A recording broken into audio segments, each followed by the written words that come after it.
ఈరోజు నా కోసం ఆత్మీయ కార్యక్రమానికి మిమ్మల్ని అందరినీ ప్రేమపూర్వకంగా ఆహ్వానిస్తూ ఉన్నాను. ఈ సమయంలో కొద్ది నిమిషాలు దేవుని మాటలు ధ్యానము చేద్దాం. ముందుగా చిన్ని ప్రార్థన. పరిశుద్ధుడా, ప్రేమగల తండ్రి, గొప్ప దేవుడా, కనికరము గల దేవానికి వందనాలు. ఈ సమయంలో నీ వాక్యము కొరకు మేము ఎదురు చూస్తుంటుండగా వాక్యపు వెలుగులోంచి మా అందరితో నీ మాట ద్వారా మాట్లాడమని యేసు నామములో అడుగుచున్నాము తండ్రి. ఆమేన్.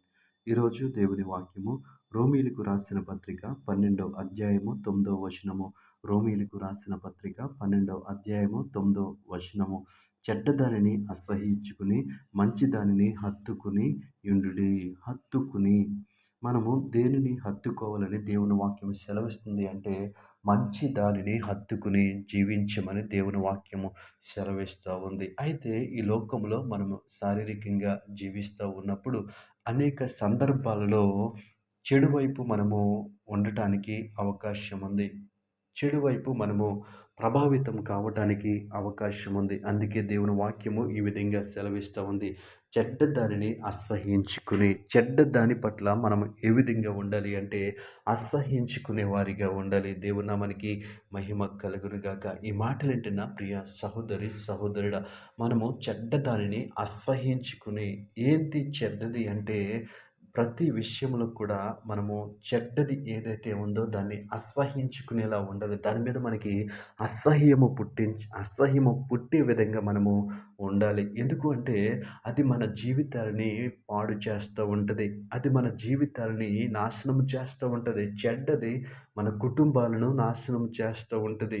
మన యొక్క ఆశలను నాశనం చేస్తూ ఉంటది. కాబట్టి ఆ చెడ్డదానిని మనం ఏం చేయాలంటే అసహ్యించుకోవాలి. కేవలము చెడ్డది కదా అని వదిలేయటం కాదు కానీ దాన్ని అసహ్యించుకోవాలి. మన శరీరంలో నుంచి విసర్జించబడినటువంటి మాలిన్యాన్ని మనము ఏ విధంగా అయితే అసహ్యించుకుంటామో ఆ విధంగా చెడుతనాన్ని మనము అసహ్యించుకోవాలి. ఈరోజు ఈ మాటలు వింటున్న మనము నేను దేన్ని చెడ్డదాన్ని హత్తుకుని ఉన్నాను అని ఆలోచన చేస్తున్నావేమో.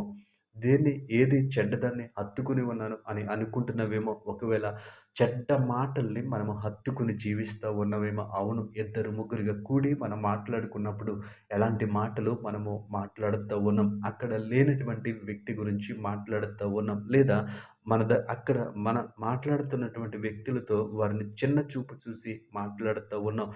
ఇతరుల్ని తక్కువ చేసి మాట్లాడుతూ ఉన్నామేమో. అది కూడా చెడ్డదే. కాబట్టి మనము చెడ్డదానిని అసహ్యించుకోవాలి. చూసారా, మనం మాట్లాడేటువంటి మాటల్లో ఎంత చెడ దాగి ఉన్నదో. కాబట్టి ఆ చెడుతనాన్ని మనము అసహ్యించుకోవాలి. సాధారణంగా ఇద్దరు ముగ్గురు కలిసి మాట్లాడుకుంటూ ఉన్నప్పుడు అనేక విషయాలు మాట్లాడుతూ ఉంటాం. అందులో అనేక చెడ్డ విషయాలు మనము మాట్లాడతాము. కాబట్టి ఆ చెడ్డ మాటల్ని మనము అసహ్యించుకుందాం. ఆ చెడ్డ మాటల్ని మనము అసహ్యించుకుని దేనిని హత్తుకోవాలి అంటే మంచి దానిని మనము హత్తుకోవాలి. ఎప్పుడైతే మనము మంచిని హత్తుకుని ఉన్నామో ఆ మంచి మనల్ని చాలా దూరము తీసుకెళ్తది. మన జీవితాలకు అభివృద్ధినిస్తది. మన కుటుంబాలకు అభివృద్ధినిస్తది. మనల్ని ఆశీర్వదిస్తది. ఏంటి అంటే మన యొక్క మంచితనము. దేవుని నామానికి మహిమ కలుగును గాక. ఈ ఉదయకాల సమయంలో ఈ మాటలు వింటున్న మనము దేనిని హత్తుకుని ఉన్నామో, దేన్ని హత్తుకుని జీవిస్తున్నామో ఒకసారి పరిశీలన చేసుకుందాం. ఒకవేళ చెడ్డ ఆలోచనలు హత్తుకుని ఉన్నవేమో, లేదా ఒకవేళ చెడ్డ మాటల్ని హత్తుకుని ఉన్నవేమో, లేదా చెడ్డ సంబంధాలని హత్తుకుని ఉన్నవేమో ఒకసారి పరిశీలన చేసుకుందాం. ఈ మాటలు వింట నీవు ఎవరో నాకు తెలీదు కానీ, ఈ మాటలు నువ్వు ఏ సందర్భంలో వింటున్నావో నేను చూడలేదు కానీ, ఏ సమయంలో ఈ మాటలు నువ్వు వింటున్నావో నాకు తెలియదు కానీ, దేవుడు హృదయాంతరంగమును ఎరిగినటువంటి దేవుడు, హృదయ రహస్యములను ఎరిగినటువంటి దేవుడు నీతో మాట్లాడుతూ ఉన్నాడు. చెడ్డ దానిని అసహ్యించుకుని మంచి దానిని హత్తుకుని ఉండుడి. దేవుని వాక్యము సెలవిస్తూ ఉంది చెడ్డ దానిని అసహ్యించుకోమని. ఎంతగా అంటే విడిచిపెట్టమని చెప్పట్లేదు. ఒకవేళ విడిచిపెడితే మళ్ళీ పట్టుకుంటావేమో.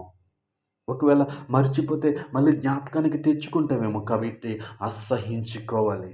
దాన్ని ఎప్పుడైతే నువ్వు అసహ్యించుకున్నావో, నేను చెడుతనమును ఎప్పుడైతే అసహ్యించుకుని మంచిదాన్ని పట్టుకున్నామో అది మన కుటుంబాలకు, మన ఆత్మీయ జీవితాలకు ఆశీర్వాదకరముగా ఉంటది. మనము అనేక మందికి ఆశీర్వాదకరంగా ఉండొచ్చు. కాబట్టి దేవుని వాక్యము సెలవిస్తూ ఉంది చెడ్డ దానిని అసహ్యించుకుని మంచి దానిని హత్తుకుని యుండుడి. కాబట్టి ఈ మాటలు వింటున్న మనమందరికీ కూడా దేవుడు మంచి దానిని హత్తుకునేటువంటి కృపను అనుగ్రహించునుగాక.